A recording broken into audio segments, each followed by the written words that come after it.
Thank you, John. Thank you for the warm welcome.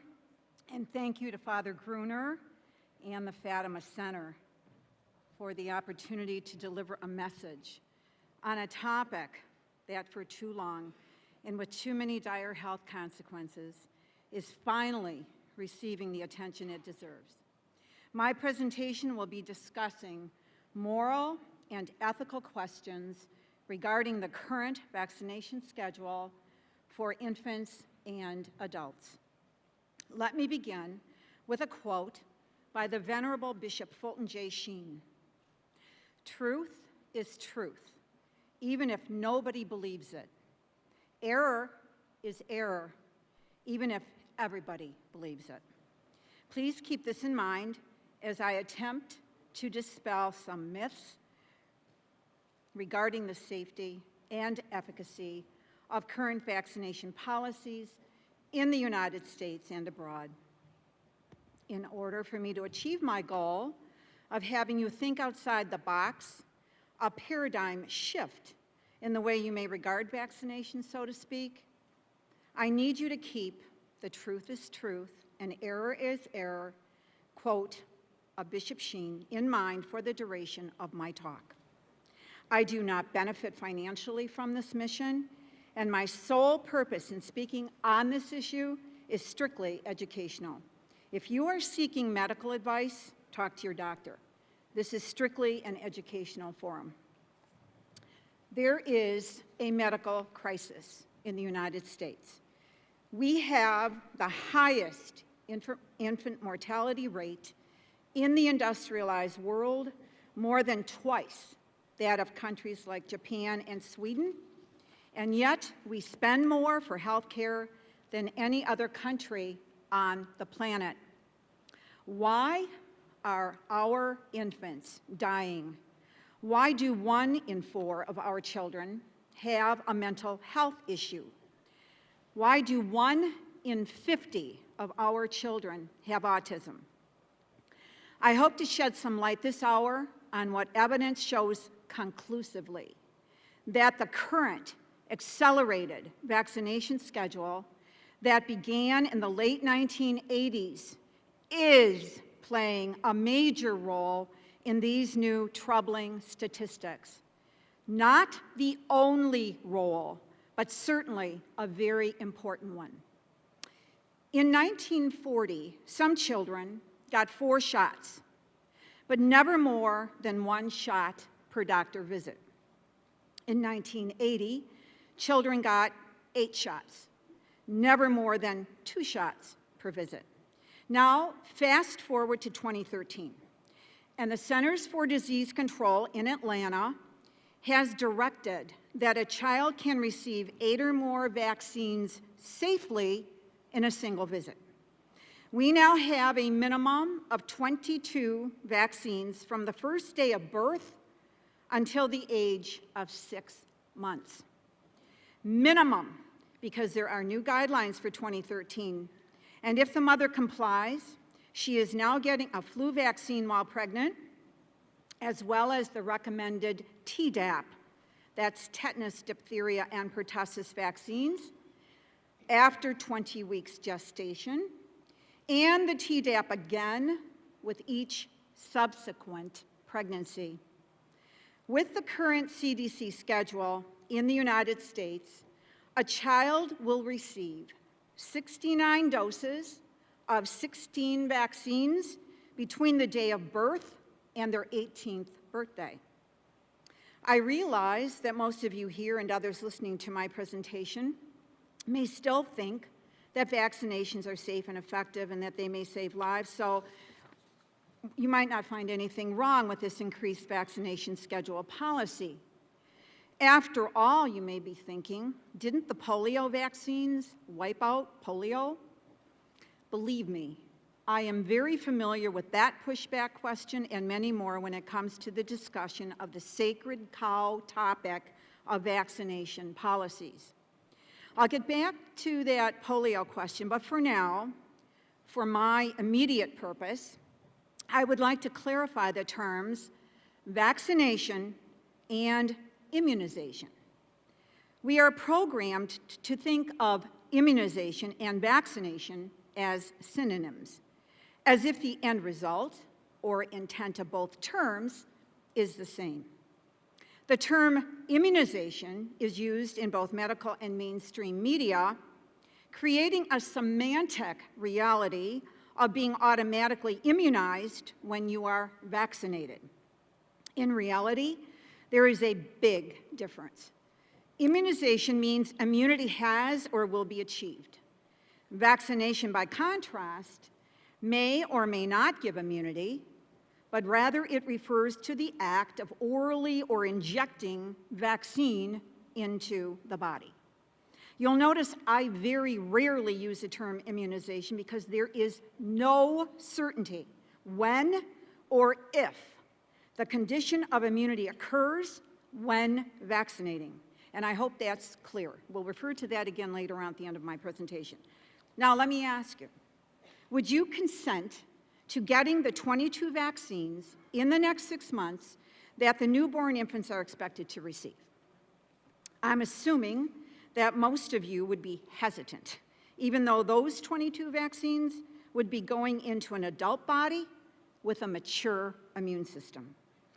For those of you who might still be willing to submit, let me inform you that the flu shot multi-dose vial contains 25 micrograms of neurotoxic mercury.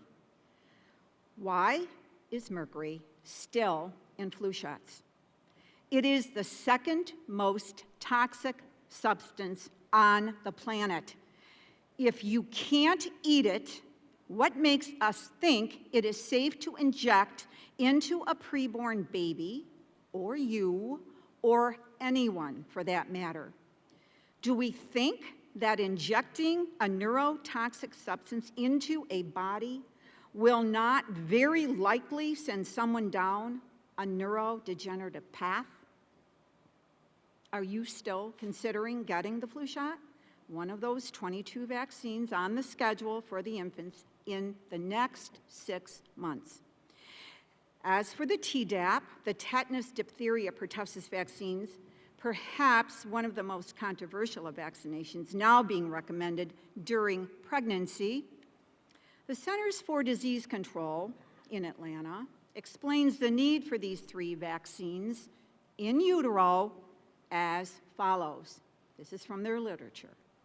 Pregnant women, listen closely, pregnant women are recommended to get Tdap vaccine with each pregnancy to increase protection for infants who are too young for vaccination, but at the highest risk for severe illness and death from pertussis.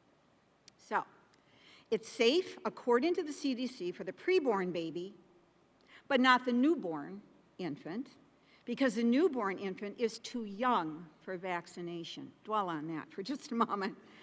Does that statement make sense to anyone? Or is it lost on you as it is on me? The fact that those who have been vaccinated with pertussis recently are the most of those getting whooping cough seems to be lost on these people determining policy. This is an example of the disordered mentality determining vaccination policy and practice in the United States.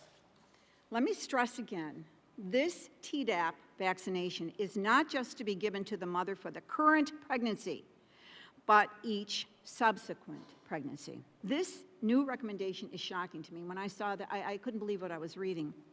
Why would an unborn baby need a tetanus shot in the Tdap? I assure you, what it does not need is the 625 micrograms of aluminum per dose, which is also highly neurotoxic, like the 25 micrograms of mercury in the flu shot given in utero, while this baby is struggling to get born into the world. After delivery, this same baby will be jabbed within 12 hours of birth with a hepatitis B shot with another 250 micrograms of neurotoxic aluminum. Hepatitis B is for sexually promiscuous adults and drug users sharing dirty needles. So the next question is, why would a newborn need a hepatitis B shot? On the day of birth, if the mother has followed the vaccination schedule, this baby is already at the tipping point for heavy metal aluminum and mercury neurotoxicity. Are the statistics I began with regarding chronic mental and physical health issues of our population starting to make some sense to you?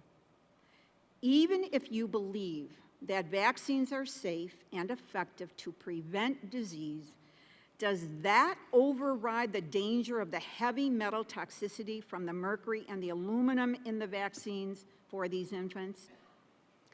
What about the other added excipient materials in the vaccines, like formaldehyde, genetically modified yeast, animal bacterial and viral DNA, MSG, chick embryos, pig tissue, peanut oil, and the list goes on. By 1980, peanut oil had become the preferred excipient in vaccines. It is considered an adjuvant, a substance able to increase reactivity to the vaccine. In other words, boost its effectiveness. This has led to sensitization later when the child is re-exposed to peanuts. As vaccines doubled between the 80s and 90s, thousands of children were exhibiting severe peanut sensitivities, including anaphylactic reactions, sometimes fatal. We now have over 1 million children with peanut allergies. This is a vaccine-created epidemic.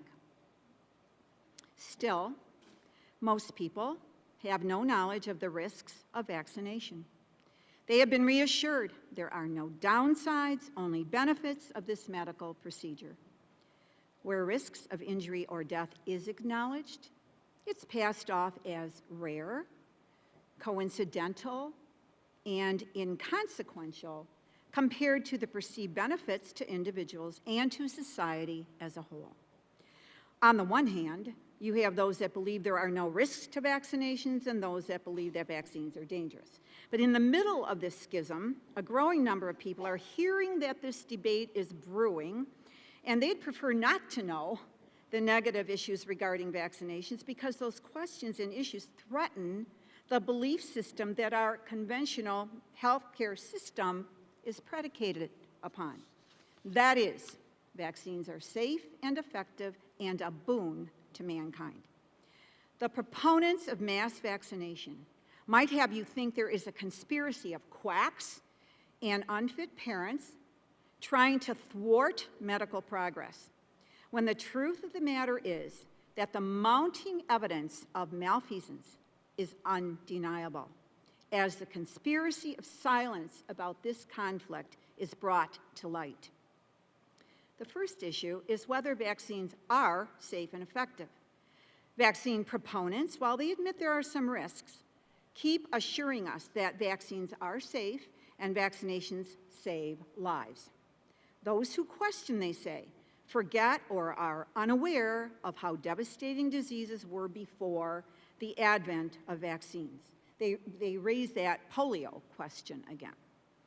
With killer epidemics of infectious disease like polio, a thing of the past, why not credit mass vaccination?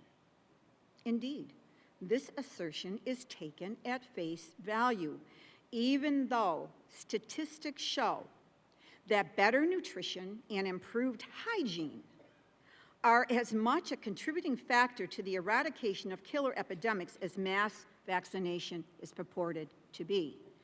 Something so simple as improved sanitation, eating nourishing food, and washing hands is rarely mentioned at the same level of prevention of disease as vaccines, with virtually no risk to the immune system. The fact is, the stellar role that mass vaccination is perceived to play in public health does not preclude a possible secondary role in also being a cause of chronic, debilitating, and in many ways painful immunological and neurological disorders. Proponents of mandatory vaccination say absolutely not. Parents like myself of chronically ill children, parents of peanut allergic children, a growing number of medical professionals, and other reasonable people are beginning to wonder, hence this controversy. The simple truth is vaccination is a serious medical procedure that carries an inherent risk of injury or death. Vaccination is the only medical procedure that is forced upon us by law. For instance, no vaccination, no school, or now, in some cases, courts are intervening and children are being removed from the home because the parents are refusing to vaccinate.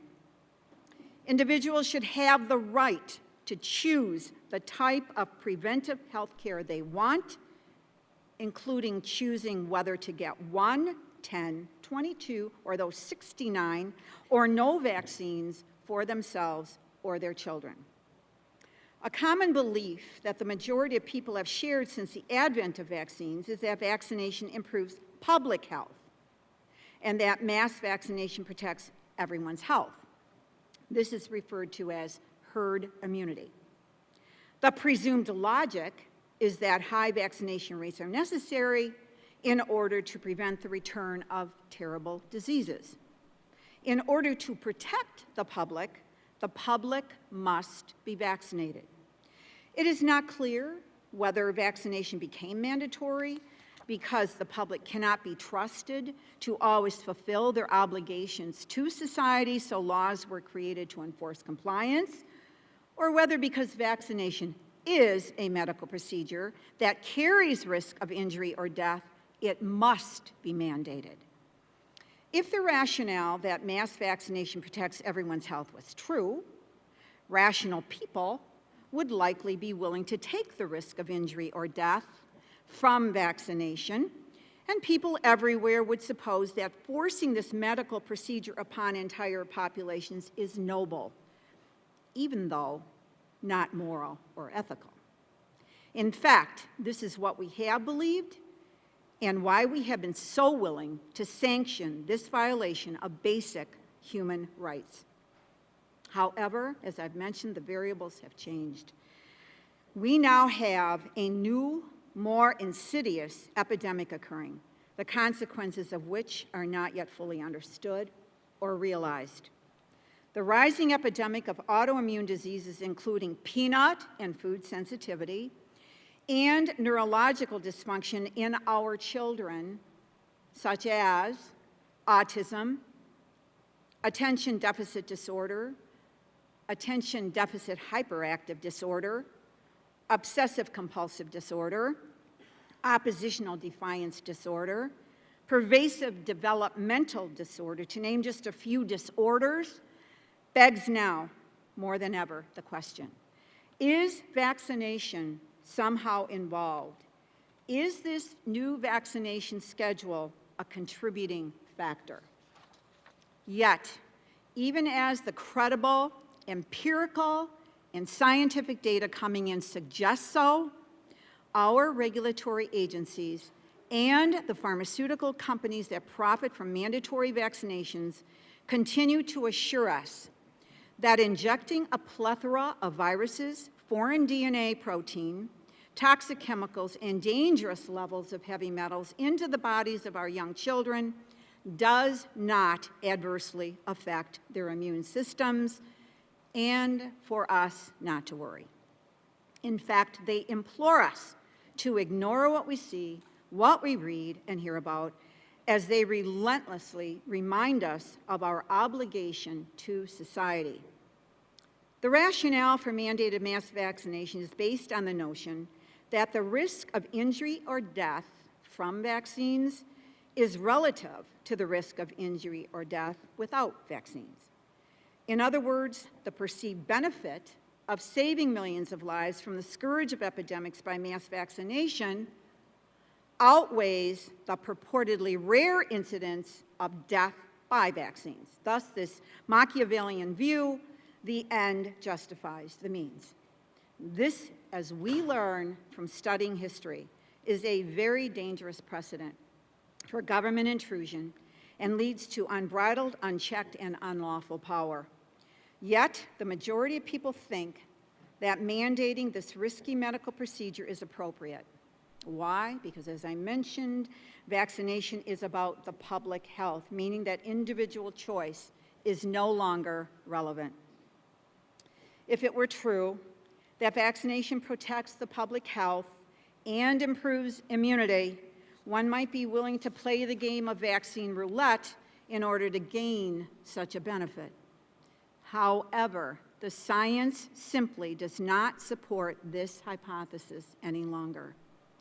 The truth is that the justification for compulsory injection of vaccinations containing toxic chemicals and foreign proteins is based on a flawed and outdated but pervasive belief that vaccination safely stimulates an immune response to the vaccination, and the desired immunization occurs exactly the same way for everyone.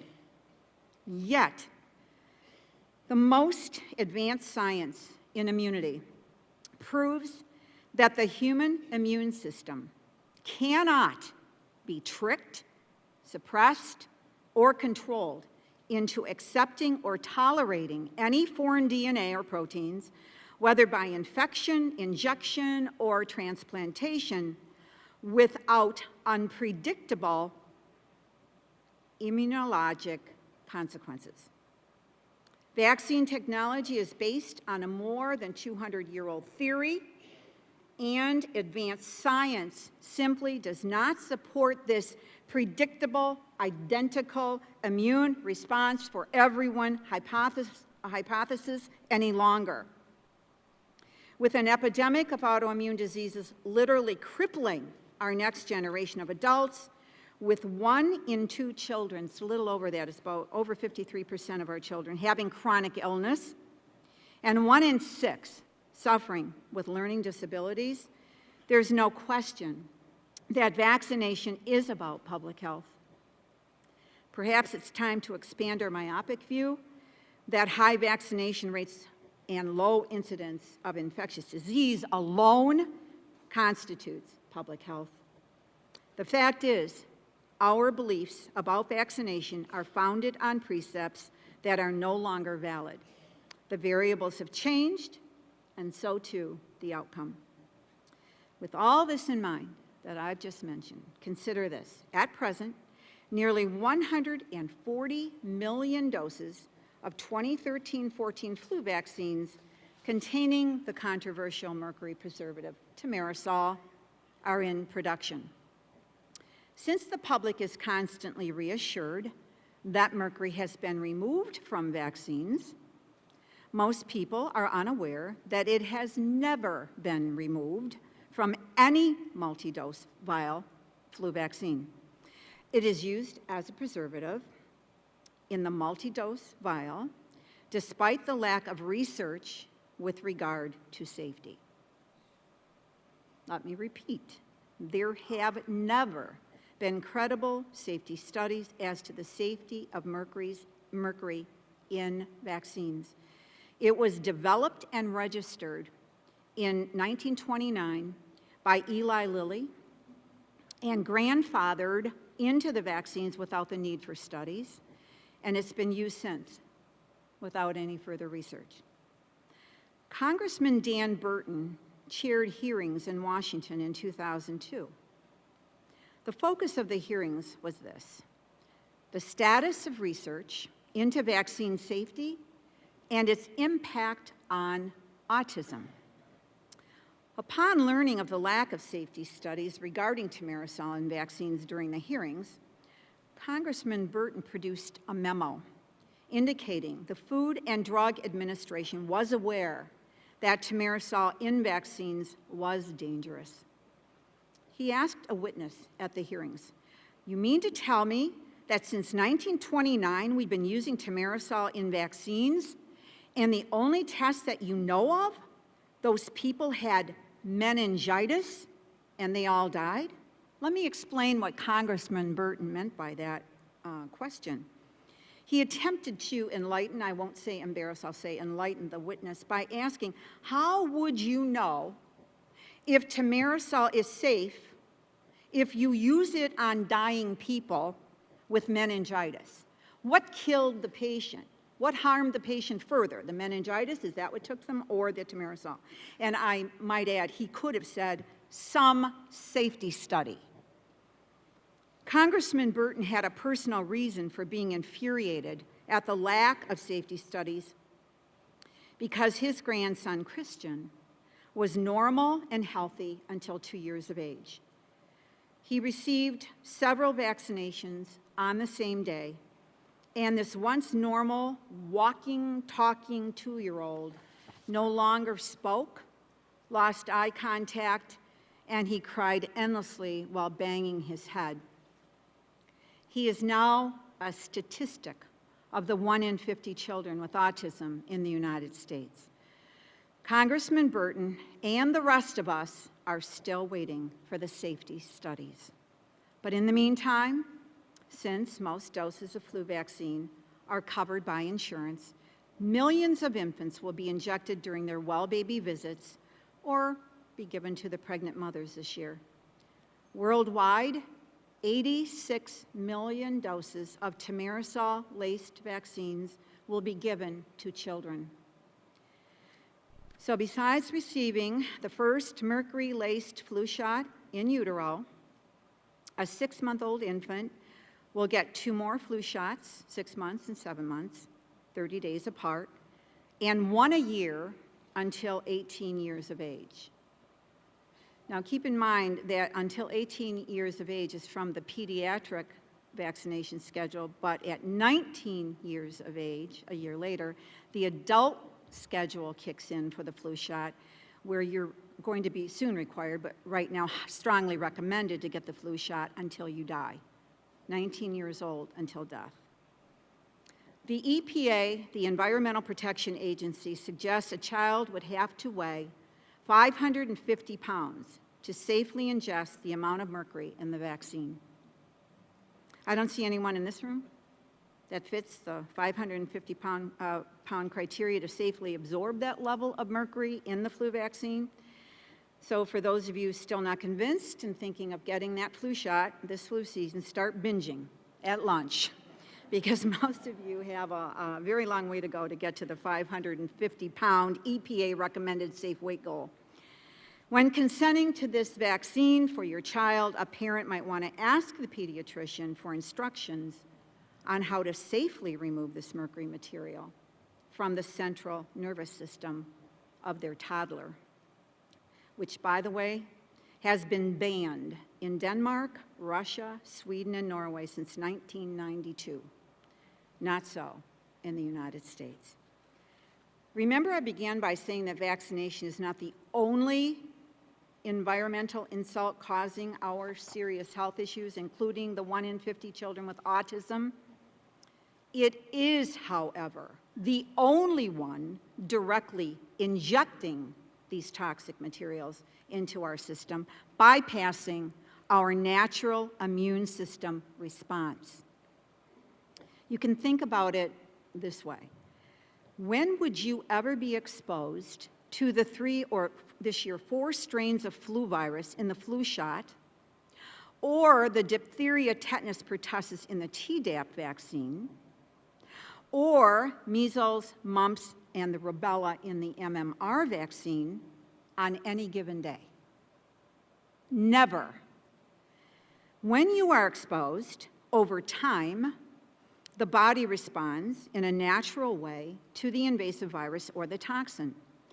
When they're injected directly, the body's natural defense system reacts in an unknown way for an unknown period of time. It is highly likely, then, that we are trading one health problem for another. We are not a cookie-cutter population that have identical immune responses.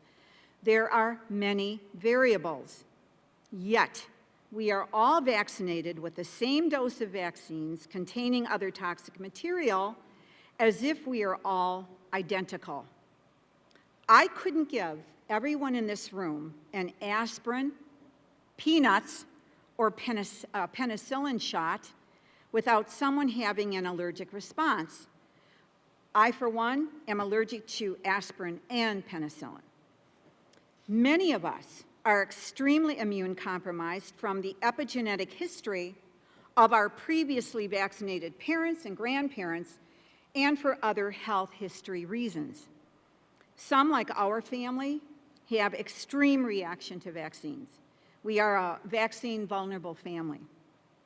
In spite of this, our daughters received a DPT and live oral polio vaccine on the same day. That breaks down to 4 vaccines in one day: the diphtheria, pertussis, tetanus, and polio. The result was immediate encephalitic brain swelling that was noted by a high-pitched squealing sound before we even arrived home from the pediatrician's office. Things deteriorated from there for the next 72 hours, and in the interest of time, I won't go into more detail. You can ask me about that over lunch if you care to have that information. Suffice to say, those life-threatening 72 hours changed our lives forever. It has resulted in my many years of research of not just the DPT and polio vaccines that resulted in my children's health issues, but every vaccine on the pediatric and adult schedule from that day to now. Do your own research. Educate before you vaccinate your children or yourself.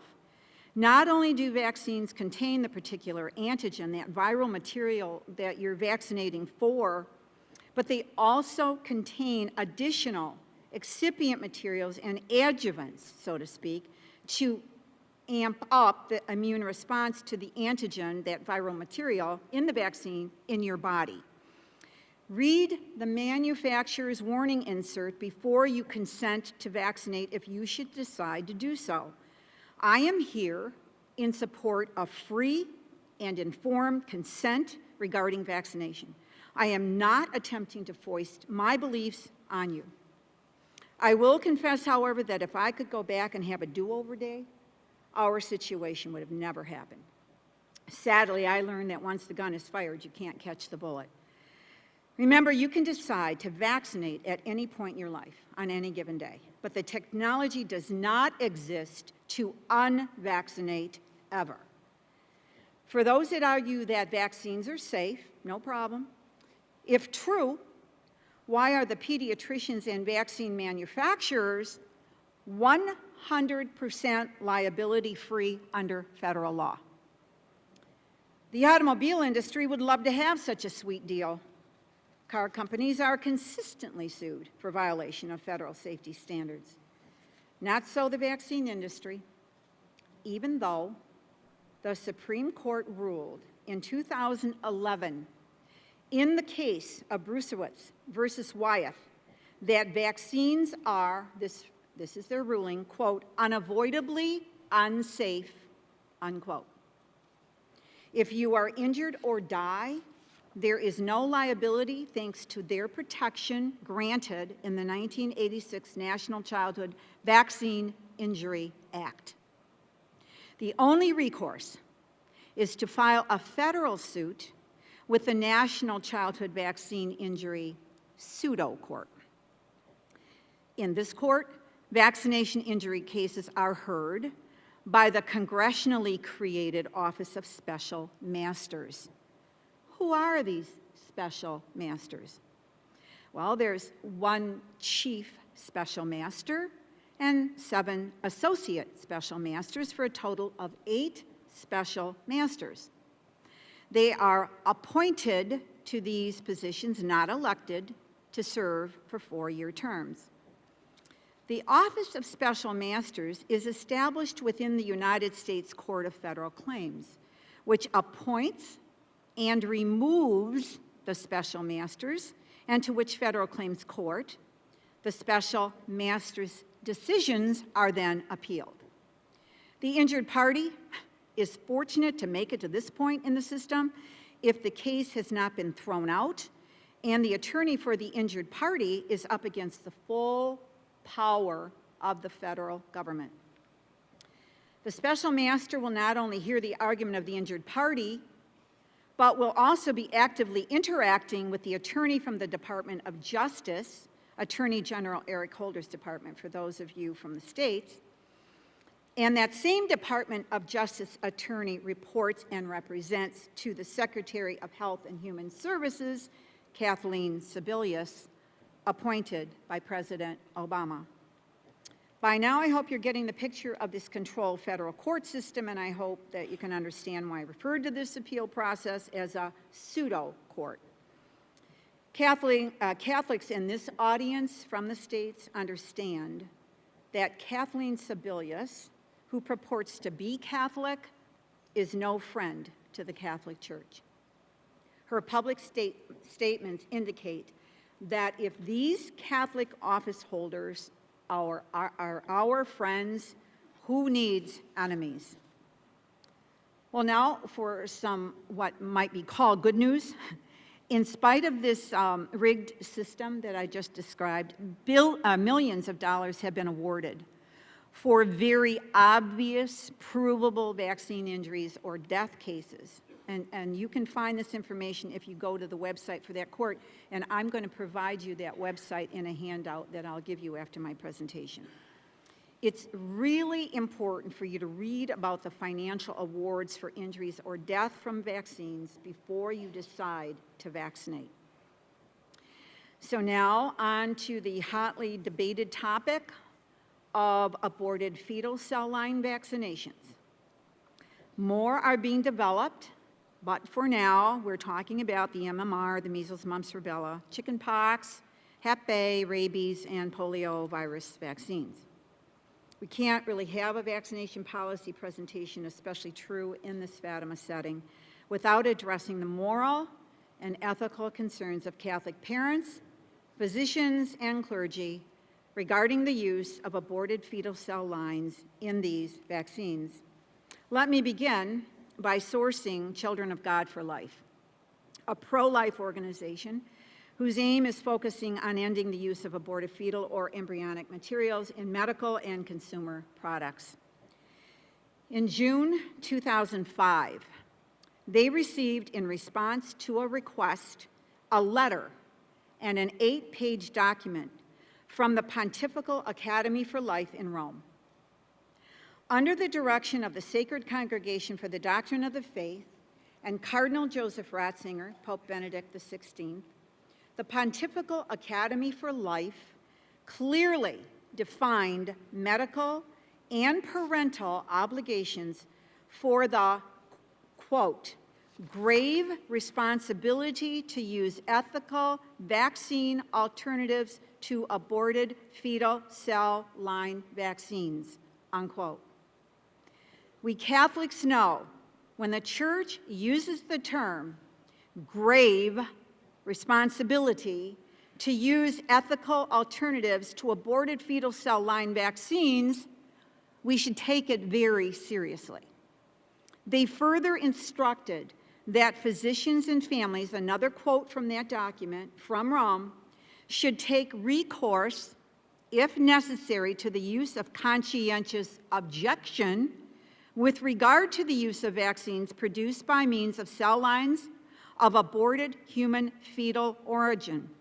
Continuing on from this document, equally, they should oppose by all means, in writing, through the various associations, mass media, etc., the vaccines which do not yet have morally acceptable alternatives, creating pressure so that alternative vaccines are prepared, which are not connected with the abortion of a human fetus, and, continuing on, requesting rigorous legal control of the pharmaceutical industry producers, unquote. So there it is, an explanation that should be easily understood and accepted by all Catholics.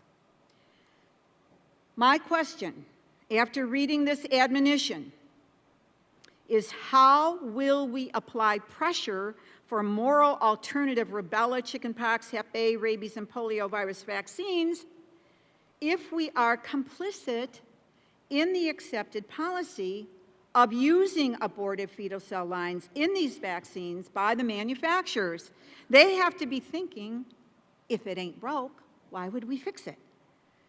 The human diploid cells listed in the manufacturer inserts for the vaccines clearly states it is, quote, human diploid cells, unquote, also known as aborted fetal cells. We can argue all day that the cells are far enough removed from the original abortions decades ago that it is no longer a sin, you all heard this argument, to use the cell line of aborted babies in today's vaccines. But after reviewing evidence that using abortion as a means to an end was never necessary, since take one vaccine, for example, the rubella vaccine, for one, could have been cultured on animal cells, like other countries have done, there is speculation that the real purpose may have been to encourage more abortions for the purpose of research, which in turn has advanced huge profits for the abortionists, the researchers, and the pharmaceutical industry. Have Catholics been complicit in this effort? The Pontifical Academy for Life has made it clear that we as Catholics have a grave obligation to find a moral and ethical alternative to these vaccines. So enough said. The entire document is posted on the Children of God for Life website. Again, I have that information for you in a handout. My hope is that every Catholic parent will utilize this extremely useful document from Rome to fight for their right as parents to refuse certain vaccines if their conscience dictates such action. The Church, in its wisdom, encourages such choice, and there are many references at the Children of God website to enable parents to have their voices heard. Now, I promised that I would get back to the question of polio and what impact vaccinations had on eradicating it. I need the entire hour just for this topic, but I'll attempt to explain with cliff notes. Remember when I mentioned that perhaps we're trading one health problem for another with vaccinations? It appears that is exactly what has happened because of the polio vaccination campaign in the 1950s. Monkey kidney cells were used to develop polio vaccines.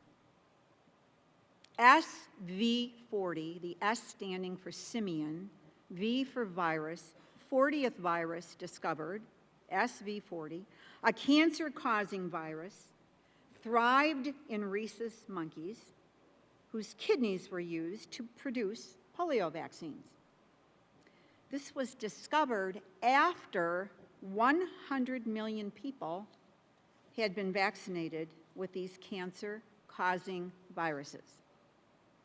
SV40 was found in all three types of Albert Sabin's live oral polio vaccine, and it was noted in their literature that it might cause cancer, especially, quote, especially when administered to human babies, unquote. One researcher, Dr. Ben Sweet, working for the Merck Institute for Therapeutic Research, credited with discovering SV40, along with Dr. Maurice Hilleman, had this to say about his discovery. This quote from Dr. Sweet. First, we knew that SV40 had oncogenic, cancer-causing properties in hamsters, which was bad news. Secondly, we found out that it hybridized with certain DNA viruses, such that they would then have SV40 genes attached to them. Continuing on with his quote, Dr. Sweet's quote, when we started growing the vaccines, we just couldn't get rid of the SV40 contaminated virus. We tried to neutralize it, but couldn't. He continued on with this statement. Now, with the theoretical links to HIV and cancer, this just blows my mind, unquote. Yes, Dr. Sweet, it blows my mind too. Later, it was discovered that not only the oral vaccine was contaminated, but also the injected Salk vaccine. SV40 survived the formaldehyde Salk used to kill microbes that defiled his injectable vaccine. We now have the predicted epidemic of cancer, and it is suspected that SV40 is passed vertically from mother to child through generations.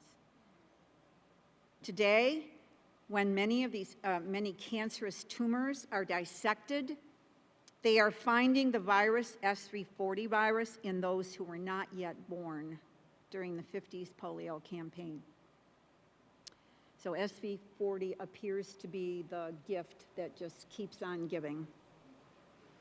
Currently, the only polio on the planet is vaccine-induced polio. The Bill and Melinda Gates Foundation is spending billions in third world countries in an effort to prevent polio. Doesn't seem to be working in India, where there is an attempt to end the campaign because of the number of cases of paralytic disease mimicking polio since the polio vaccinations began. I have this question. If polio had been eradicated from the planet with the 50s campaign, why is the Gates Foundation spending all this money to eradicate polio in third world countries? For those that believe that vaccinations are the only solution to disease, how does one explain that scarlet fever and the plague infected millions of people and vaccines were never developed for these diseases, yet they disappeared as well? Reputable historians credit multiple public health activities: sanitation, clean drinking water, and nutrition reforms with reducing the incidence and severity of early problematic diseases, including smallpox, plague, dysentery, scarlet fever, typhoid fever, and cholera. By the 18th century, it was common knowledge that survivors of smallpox became immune to the disease by being exposed and building resistance naturally to the disease. During the 19th and 20th century, smallpox continued to infect fewer and fewer susceptible people. So much so that in 1972, the United States ended smallpox vaccinations. However, President Bush, fearing a biological warfare attack with smallpox after the 9/11 terrorist attack, attempted to resurrect the program by getting a smallpox vaccination in public with the television cameras rolling to encourage healthcare workers to join him. However, most of them refused. The campaign ended as fast as it began with this news report claiming that Americans' immune systems are too compromised and a smallpox vaccination campaign could potentially lead up to 10,000 deaths, so the government is ending the program. Imagine what would have happened if those healthcare workers would have gotten on board immediately. I found it very interesting when reading the press article that the government admitted that Americans are immune compromised. It left me wondering, maybe you also, what they think may have caused this problem. To sum up, we must take action to spread the word far and wide that we are in danger of losing an entire generation of children because of damage from too many vaccinations, too soon, for far too many children. We didn't connect the dots soon enough to save many of them who are already affected physically and mentally. The situation is more serious than I can describe in this hour that I've so generously been given.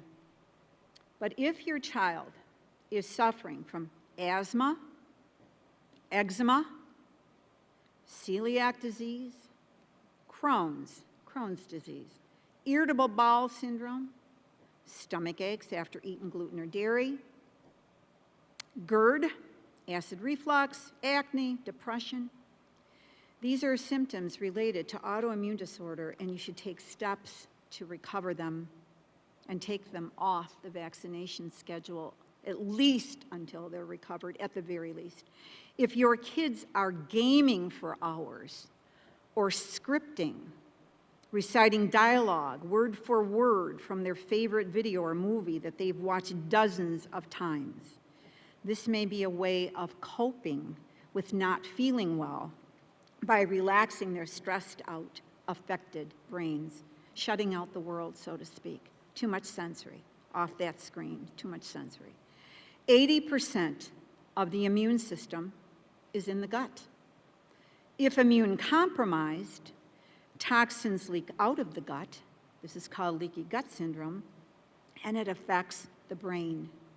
This obsessive compulsive behavior of the scripting and gaming may be symptomatic of more serious health issues. I am currently communicating with parents of a vaccine-injured son who is gaming. It was, when I traveled here, it was gaming all night with her mother's last phone call, and now I had a call from her yesterday. He's now gaming all night and all day from sundown to sunrise. He has serious health issues, and these stressed out parents are at the end of their rope. He has been diagnosed with attention deficit disorder and Asperger's, which is on the, for those of you who don't know, on the autism spectrum. It's high-functioning Asperger's, and they are willing to try anything to heal their son. They found me from our website, and you can access us at www.hcpvc.org. I'll have that information for you as well in the handout. And for up-to-date information, follow us on Facebook at Healthcare Professionals for Vaccine Choice. I implore you to take measures to safeguard the health and the future of those entrusted to your care. You may find it hard to believe, but there are forces out there that do not have good health of the population as their first priority.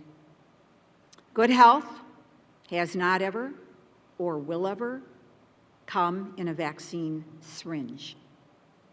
It will come with proper nutrition and common sense for preventing disease and by relying on the body God created to protect us from disease. If there's an outbreak of a pandemic disease, will some people die? Probably. Will it be because of lack of protection from vaccines? No such promise has ever been made with justification by any credible research. Remember the difference in the definition of vaccination versus immunization that I began with. Many vaccinated people will die of disease because they were never properly immunized by vaccination from the disease. I hope the two definitions that I began with in the beginning of my presentation are making more sense to you now. Promise me you will do your homework when you leave here by downloading the 2013 adult schedule for vaccinations for the entire adult population of the United States from the Centers for Disease Control website. I have some of those here. I'm not sure I will have enough of those handouts for everyone. The enforcement will be coming with the Affordable Care Act, also known as Obamacare in the United States.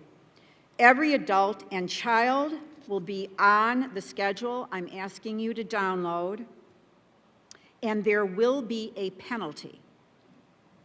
There is a tracking system being put in place, and it's called the Immunization Information Tracking System to enter our vaccination status into a state and the national database.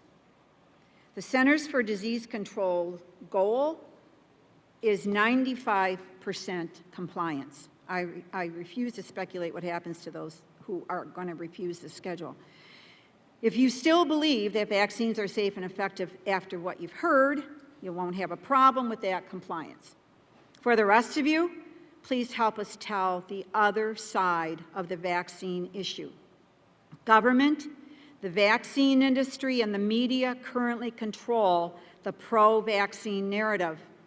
We must insist on equal time to tell the rest of the story.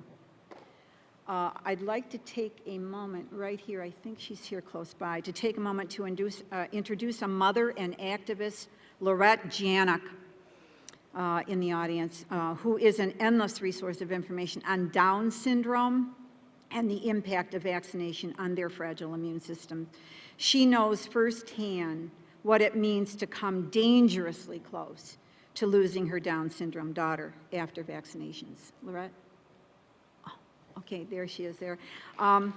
We'll be available, thank you, Lorette. We'll be available during lunch hour. Both of us will be for any questions that you may have. I'll be participating in the conference Q&A roundtable this afternoon for those of you who would rather enjoy lunch and talk later. Let's try, with God and his loving mother, our blessed mother of Fatima, to stop this ungodly, forced vaccination compliance agenda before it is too late.